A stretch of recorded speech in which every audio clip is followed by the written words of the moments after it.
রিফাতের দিকে তাকিয়ে শেষের কথাটি বলে উঠলেন ইব্রাহিম সাহেব। রিফাত কি বলবে বুঝে উঠতে পারে না। সত্যি মেয়েটা গেল কোথায়? রিফাত কিছুটা ভ্রু কুঁচকে সিঁড়ির দিকে তাকাতেই তার দৃষ্টিজোড়া আটকে যায় এক শুভ্র প্রণরিণীর দিকে। রিফাত দেখছে না কোনো পরী বা স্বর্গের অপসরে, সে শুধুই দেখছে এক মায়াবিনীকে। দেখছে ধীর পায়ে শাড়ির কুচি ঠিক করতে করতে নেমে আসা তার বউকে। লাল শাড়ি, সাদা পাড়, চোখে কাজল। রিফাত যেন একটা হার্টবিট মিস করে। কি মনোহর দৃশ্য দেখছে সে। উত্তেজনায় অ্যাডামস অ্যাপল কেঁপে উঠছে বারবার। কণ্ঠনালী শুকিয়ে কাট, চোখের দৃষ্টি নাজেহাল। তার বুকের ভিতর সব কেমন এলোমেলো হয়ে যাচ্ছে। ইয়ানার এই মন করার রূপ রিফাতকে অবাক করেছে। এই প্রথম ইয়ানাকে শাড়িতে দেখছে সে। দেখছে ওই রমণীর মাঝে নিজের সর্বনাশ। হাতে কিছু এক ঠেকতেই রিফাতের ধ্যান ভাঙে। পাশে তাকিয়ে দেখলো আলেয়া মিটিমিটি হাসছে আর তার দিকে পানির গ্লাস এগিয়ে দিচ্ছে। রিফাত নিজের মুখাবয়ব গম্ভীর করল, কিন্তু পানির গ্লাস কোনো দিকে না তাকিয়ে শেষ করে দিল। তার সত্যি পানির দরকার ছিল। এদিকে ইয়ানা চুপচাপ রিফাতের পাশে বসল। অত্যাধিক লজ্জার চোটে চোখ তুলতে পারছে না সে। ইয়ানার শরীর হতে নিগৃহীত হচ্ছে মন মাতানো সুঘ্রাণ, যা রিফাতের নাসিকা গ্রন্থিতে আঘাত করছে। রিফাত চোখ বন্ধ করে হাত মুঠো করে ফেলল। মেয়েটা তাকে কি আজ পাগল বানাবে? ইনুপি, তোমাকে অনেক সুন্দর লাগছে।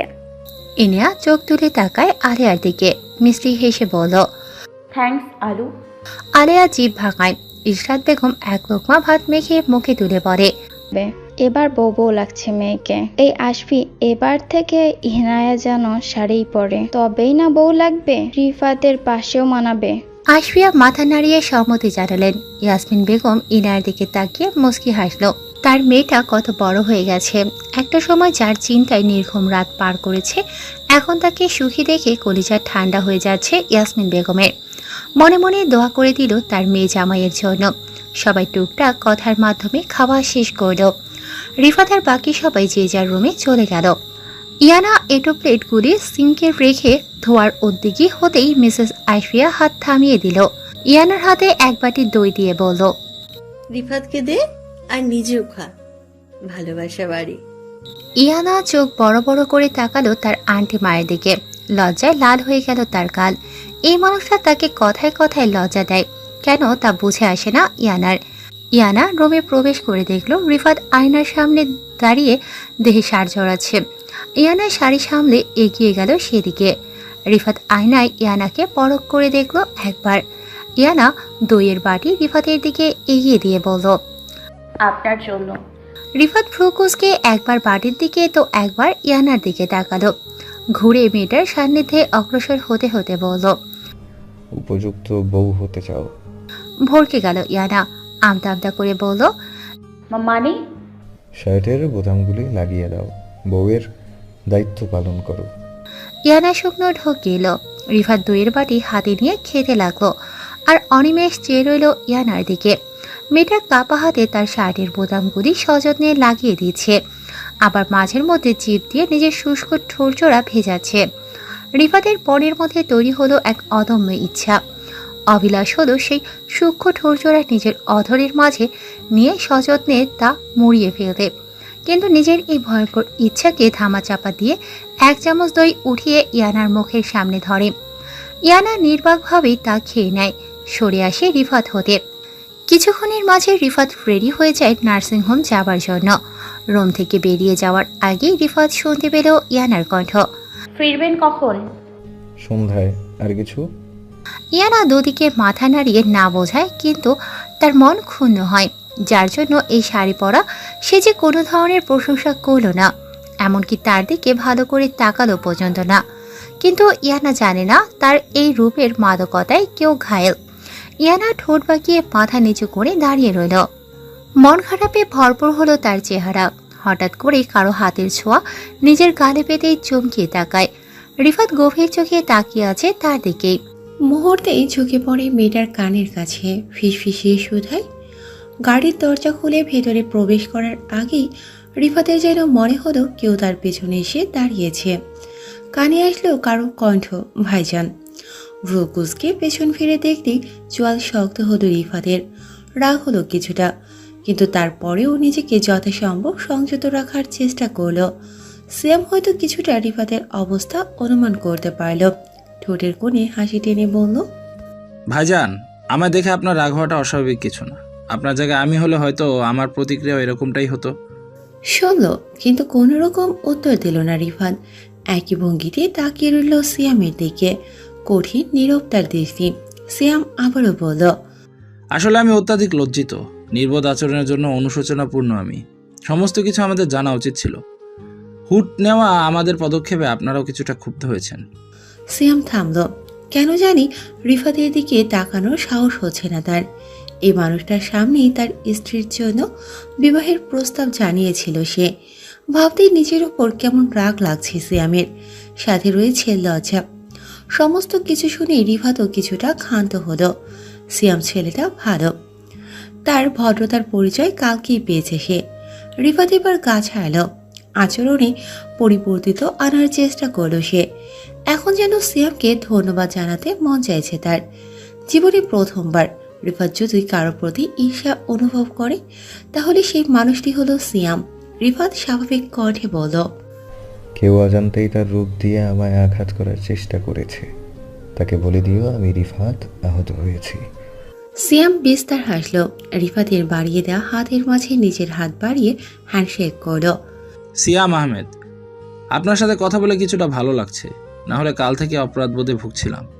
সিয়াম থেমে আবারও ঠোঁটের কোণে হালকা হাসির রেখা ফোটানোর চেষ্টা করে বলল, এমনিতেও সবকিছু পেতে হবে এমন কোনো কথা নেই, কিছু জিনিস দূর থেকেই সুন্দর। হুম, যা পাওনি তা তোমার ছিল না, যেটা তোমার সেটা পাওয়া থেকে কেউ তোমাকে আটকাতে পারবে না। কথাটি বলে রিফাত ড্রাইভিং সিটে বসতে উদ্যোগী হয়। এমন সময় সিয়াম আবেগী কণ্ঠে বলে ওঠে, আপনাকে আমি নিঃসন্দেহে একজন লাকি পার্সন বলতে পারি মিস্টার রিফাত। সিয়ামের এহেন কথায় রিফাতের বুকের মাঝে এক অনুরাগের অনুভূতি কেমন খলবলিয়ে উঠল। নজরের সামনে ভেসে উঠল ইয়ানার নির্মল মায়াবী চেহারা। সত্যি তো সে লাকি, তাতে কোনো সন্দেহ নেই, থাকার কথাও না। তার চোখের সামনে বেড়ে ওঠা ওই মেয়ে নিতান্তই বিচিত্র। রিফাত ফিরে তাকালো, দেখলো সিয়াম এর হেঁটে চলা, বুঝলো মন ভাঙার কষ্ট। শুনল সেই অনুলক্ষে ঝনঝনি শব্দ, অনুভবে বুঝে যায় নয়ন জোড়া। কিছু মুহূর্তের জন্য মনে পড়ল নিজের তিক্ত অতীত, জীবনের এক অতীব বাস্তব। অতীত মুছে ফেলা অসম্ভব, অসাধ্য। ইয়ানা নিজের রুমে শুয়ে আছে। রিফাত না থাকলে ভীষণ একাকী বোধ করে ইয়ানা। তাই তো আগে যে রুমে তার আস্তানা ছিল সেখানেই চলে আসে। হাতে ফোন থাকা সত্ত্বেও তার নজর সিলিং এর দিকে। আকাশ পাতাল চিন্তা করছে আর আনমনে হেসে উঠছে সে। আবার মাঝে মধ্যে লজ্জায় লাল হয়ে যাচ্ছে তার গাল। আজকাল রিফাতকে নিয়ে চিন্তা করতে তার ভীষণ ভালো লাগে। কেমন অজানা শান্তি অনুভব করে সে। হেলে দুলে ইয়ানার রুমে প্রবেশ করল আলিয়া।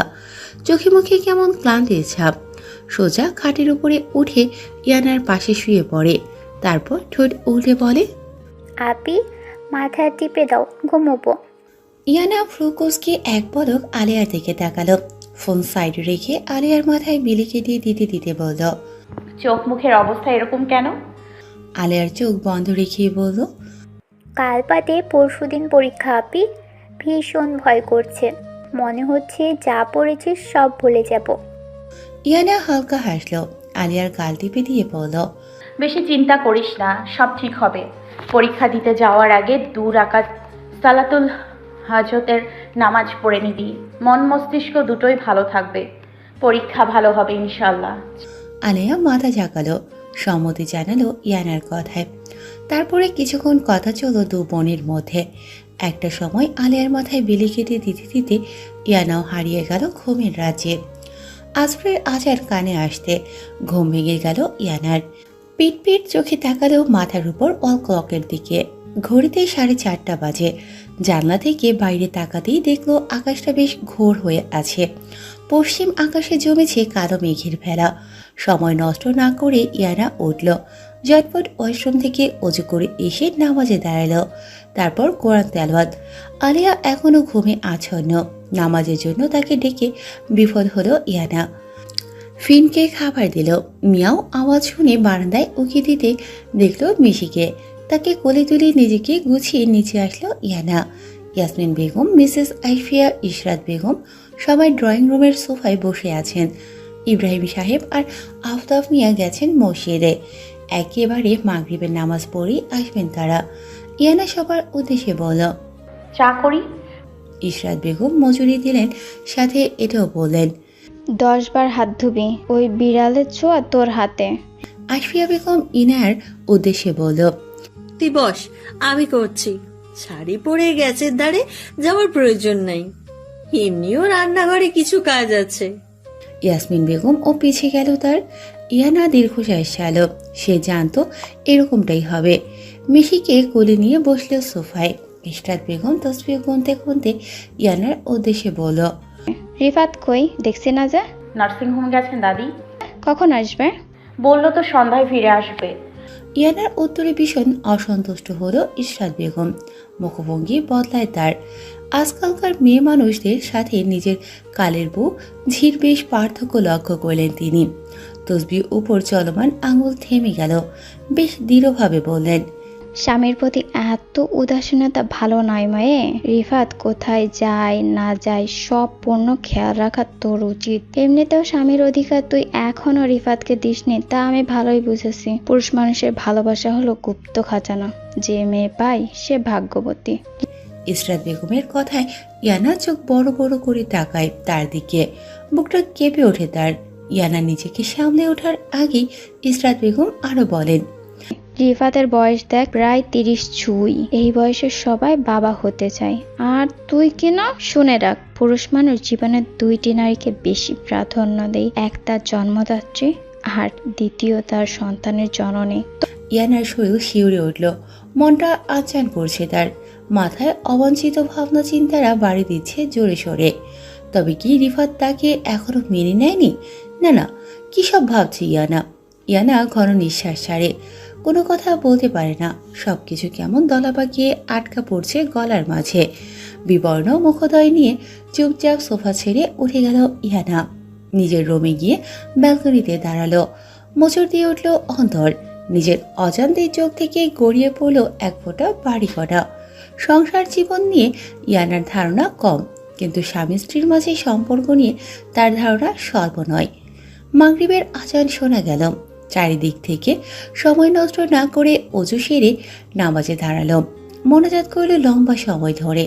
আশা, আকাঙ্ক্ষা, কষ্ট সবটাই মেলে ধরল আল্লাহর কাছে।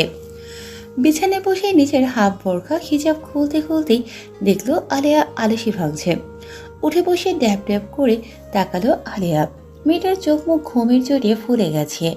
আলেয়া ইয়ানার দিকে তাকিয়ে বলল, এখন সকাল না সন্ধ্যা আপি? ইয়ানা আলেয়ার কথায় অবাক না হয়ে পারল না। মানে এত ঘুমিয়েছে সে? সকাল সন্ধ্যার পার্থক্য করতে পারছে না এই মেয়ে? এখন সন্ধ্যা আলুর বাচ্চা। ওঠ এবার, যা ফ্রেশ হ। আল্লাহ, সন্ধ্যা হয়ে গেছে, আমি পড়তে বসবো, না হলে সব ভুলে যাব। আলেয়া এক প্রকার লাফ দিয়ে নামলো বিছানা থেকে। কিছুক্ষণ পর ফ্রেশ হয়ে দৌড়ে নিজের রুমে চলে যায়। ইয়ানা দীর্ঘশ্বাস ছেড়ে ফোন হাতে নিল। দোনামনায় ভাবছে রিফাতকে একটা কল করবে কি করবে না। অবশেষে কাপা হাতে ডায়াল করল রিফাতের নাম্বার। ধুকপুক করছে ইয়ানার বক্ষ। অধীর ব্যাকুল মন শিথিল হলো না। রিফাত ফোন রিসিভ করেনি। ইয়ানা ঠোঁট বাঁকিয়ে নিজেকে সান্ত্বনা দেওয়ার চেষ্টা করে নিজেই বলল, হয়তো ব্যস্ত। প্রবাহিত হলো ঘন্টার পর ঘন্টা। ঘড়ির কাঁটা বাধাহীন স্রোতের মতো আপন গতিতে ছুটে চলেছে। আকাশের গুমট ভাবটা এখন কেটে গেছে অনেকটাই। মাঝে মধ্যেই মেঘের ভেলার অন্ত থেকে উকি দিচ্ছে পূর্ণ শুভ্র চাঁদ। হাওয়া চলছে বেসামাল। ঘড়ির কাঁটা 10টা ছুঁই ছুঁই। রিফাত এখনো বাড়ি ফেরেনি। খাবার টেবিলে সকলেই প্রায় ইয়ানার কাছ থেকে জানতে চেয়েছে রিফাতের ফেরার সময়, কিন্তু ইয়ানা নির্বাক। উত্তরে কি বলবে বুঝে আসে না তার। অল্প করে রাতের খাবার খেয়ে রুমে এসেছে সে।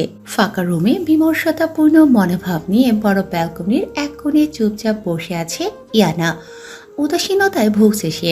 রাতের খাবার সেরে রুমে এসে মোবাইল চেক করতেই দেখে 9টা 15-র দিকে রিফাতের মোবাইল থেকে একটা মেসেজ এসেছিল।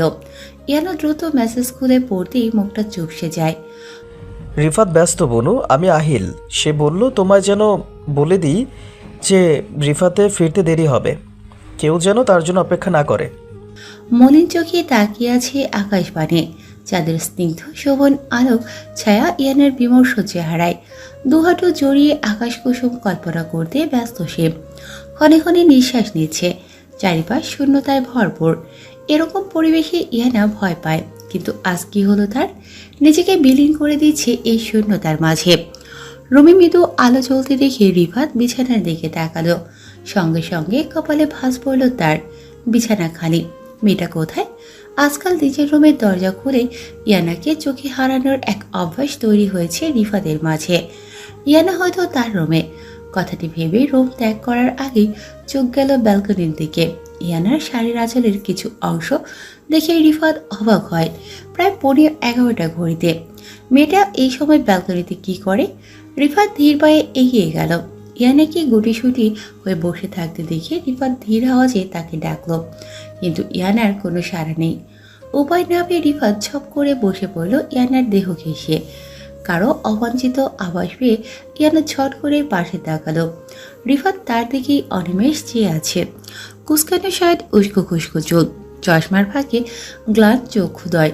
ইয়ানার চোখ এড়ালো না, তবু মুখ ফুটে কিছুই উচ্চারণ করল না সে। রিফাতকে এক প্রকার উপেক্ষা করে আবারও চাঁদ দেখায় মশগুল হলো। রিফাত ইয়ানার আচরণে ভ্রু কুঞ্চিত করল। তারপর বিথিকা পেয়ে নিজেই বলল, এইভাবে এখানে একা বসে আছো কেন? উত্তর নেই ইয়ানার। রিফাত আবারও বলল, ঘুমাওনি কেন এখনো? ইয়ানা এবার উঠে দাঁড়ালো। সহসা রিফাত চেপে ধরে ইয়ানার হাতের কবজি টেনে নিজের কোলের ওপর বসিয়ে দিল। ইয়ানা তাকাচ্ছে না রিফাতের দিকে, নিজেকে ছাড়ানোর চেষ্টা করছে আর দৃষ্টি রেখেছে ফ্লোরে। রিফাত আলপোছে ইয়ানার অবাধ্য চুল তার কানের পিছে গুঁজে দিল। গালে আলতো হাত বুলিয়ে বলল, ইগনোর করছেন মিসেস? রিফাত আর একটু দৃঢ়ভাবে ইয়ানাকে জড়িয়ে নেয় নিজের সাথে। ফিসফিসিয়ে বলে, আপনি চাইলে আমি আপন পদ্ধতিতে আপনার আচরণের বদল ঘটাতে পারি। ঘটাবো? ইয়ানা নিজের অদম্য স্পৃহা বজায় রেখে চুপ থাকে। ভেতর থেকে তার সর্বাঙ্গ কেঁপে উঠছে। মানুষটার সান্নিধ্য এত ভয়ঙ্কর কেন? তাকে বারবার দগ্ধ করে দেয়। ইয়ানা জোর করে নিজেকে ছাড়িয়ে নেয় রিফাতের কাছ থেকে। শাড়ি সামনে রুমে প্রবেশ করে ইয়ানা। রিফাতও আসে তার পিছে পিছে। ড্রেসিং টেবিলের সামনে দাঁড়িয়ে নিজের চুল গোছাতে ব্যস্ত মেয়ে। একবার চোখ উঠিয়ে আয়নায় রিফাতের প্রতিফলক দেখে, আবারও নিজের কাছে ব্যস্ত হয়ে যায় ইয়ানা। রিফাত এদিক সেদিক তাকিয়ে রুদ্ধশ্বাস ছাড়ল। শার্টের 2-3টা বোতাম খুলে ফেলে সে। চশমা খুলে বিছানায় ফেলে এগিয়ে যায় ইয়ানার দিকে। শান্তশিষ্ট ভদ্র রিফাত এবার নিজের লোকাহিত রূপ দেখায়। ধীর পায়ে হেঁটে ইয়ানার পেছনে দাঁড়ায়। সঙ্গোপনে শাড়ি ভেদ করে নিজের দুহাত ইয়ানার উন্মুক্ত উদরে রাখতেই ইয়ানার চেতনা ফিরে। ডগর ডগর চোখগুলো বড় আকার ধারণ করে। ধুকপুক করে ওঠে হৃদয়। ইয়ানাকে আরো বেশি বিস্মিত করে তুলতে রিফাত পদক্ষেপ বাড়ায়। মেয়েটার সিল্কি লম্বা চুল পিঠ থেকে সরিয়ে বাম কাঁধের সামনে রাখে। তারপর মাথা নামিয়ে নিজের খাড়া নাক ঘষতে আরম্ভ করে ইয়ানার ঘাড়ে। ভিড়িক্কি নিঃশ্বাস ফেলছে ইয়ানা। দাঁতে দাঁত পিষে নিজের শাড়ির আঁচল খামচে ধরে। অবিরাম কেঁপে চলেছে তার বদন। হঠাৎ করে আচমকা রিফাতের এহেন কার্যকলাপে ইয়ানা বিমোর। শিউরে ওঠে সর্বাঙ্গ।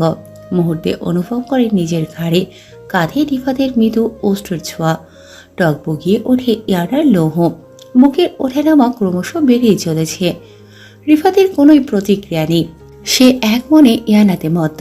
এঁটে দিচ্ছে গাঢ় চুমো ইয়ানার ঘাড় কাঁধে। ইয়ানা নড়ে চড়ে উঠলে তাকে আরো গভীরভাবে নিজের সাথে চেপে ধরে। মিশিয়ে নিল নিজের প্রশস্ত বুকে ইয়ানার পিঠ। ইয়ানা এবার থরথর করে কাঁপতে লাগলো। হাঁপড়ের মতো নিঃশ্বাস নিচ্ছে সে।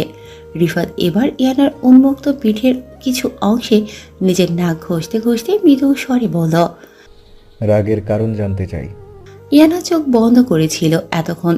জিন্না রিফাতের বলা কথা কানে এলো, অমনি চোখ খুলে তাকালো আয়রার দিকে। রিফাতের আচরণের লজ্জায় একাকার হয়ে গেছে সে। নিজেকে ছাড়িয়ে নিতে চাইলে কোমরে চাপ অনুভব করে। রিফাত এবার চোখ তুলে আয়নার দিকে তাকিয়ে গম্ভীর স্বরে বলল, বৃথা চেষ্টা করো না ইয়ানা, যা জানতে চেয়েছি তা বলো। টালমাটাল ইনায়া ছলাৎ ছলাৎ বুকে নিজেকে সামলায়। জিভ দিয়ে ঠোঁট ভিজিয়ে কোনোরকম উচ্চারণ করল, ফিরতে দেরি হলো কেন আপনার? বলেছিলেন সন্ধ্যায় ফিরবেন। রিফাত ভ্রু কুঁচকে ফেলল। এই সামান্য কারণে মেয়েটার এমন রাগ তার কাম্য নয়। রিফাত এবার ইয়ানাকে ঘুরিয়ে ঠেসে ধরে নিজের সাথে। মেয়েটার লাজুকতায় ভরপুর মুখশ্রীর পানি ছিয়ে গভীর ভাবাবেগ নিয়ে আওড়ালো। মিস করছিলে? ইয়ানা এবার চট করে তাকালো রিফাতের পানে। উত্তরে কিছুই মাথায় আসে না তার। সে কি সত্যি রিফাতকে মিস করছিল, নাকি শুধুই রিফাতের কথার খেলাফের জন্য রাগ? চঞ্চল হৃদয় কুঁকড়ে উঠল ও ক্ষীণ আলো। রিফাত এবার ইয়ানার চিবুক ধরে ওর মাথা তুলল, দৃষ্টি মেলালো। কথা বলবে চোখে চোখ রেখে, দৃষ্টি নামাবে না। তুমি অপরাধী নও। রিফাত হোসেনের চিত্ত আকুল করে তোলার ইন্দ্রজাল তুমি। হতভম্ব ইয়ানা সহসা অন্তরে মৃদু চাপ অনুভব করল। লোকটা কি বলল তাকে? রিফাত জানে না তার ছোট ছোট বাক্যে ইয়ানা ঘায়েল হয়। এতক্ষণে রিফাত ছাইল ইয়ানাকে। ইয়ানাও বুক ফুলিয়ে শ্বাস নিল। ফ্রেশ হতে হবে রিফাতকে। ওয়াশরুমের দরজা খুলে ভেতরে প্রবেশ করার আগেই রিফাতের ফোন বেজে উঠল। বেশ বিরক্ত হলো রিফাত। পকেট থেকে মোবাইল বের করে রিসিভ করে কানে দিয়ে কিছুক্ষণ হ্যাঁ আসছি। হ্যাঁ আসছি বলে ফোন কেটে দিল সে। ইয়ানাও এতক্ষণ রিফাতের দিকেই তাকিয়েছিল। ছেলেটার শেষের আসছি কথাটি শুনে বুকটা কেঁপে উঠল। রিফাত ফিরেছে 40 মিনিটও হয়নি। রিফাত নিরিবিলি চোখে ইয়ানার দিকে তাকিয়ে কিছু বলতে যাবে, তার আগেই ইয়ানা বলে উঠল, আবার যাবেন? আর্জেন্ট। না গেলে হবে না? না, যেতেই হবে। 15 মিনিটের কাজ। কথাটি বলে রিফাত নিজের খোলা শার্টের বোতামগুলি লাগিয়ে দিল। চশমা পরে চুলের মাঝে হাত চালিয়ে ঠিক করে নিল। একজন চিকিৎসক রিফাত। কখন কোন সময় তার ডাক পড়ে বলা মুশকিল। তারপর নিজের নার্সিং হোমের হেড ডক্টর নিজেই। রেসপন্সিবিলিটি থেকে মুক্ত নয় সে। রুম থেকে বেরিয়ে যাওয়ার আগে ইয়ানা রিফাতের হাত ধরে ফেলল। রিফাত ঘুরে তাকালো। ইয়ানা তার দিকে নজর সীমাবদ্ধ রেখেছে। কিছু বলবে?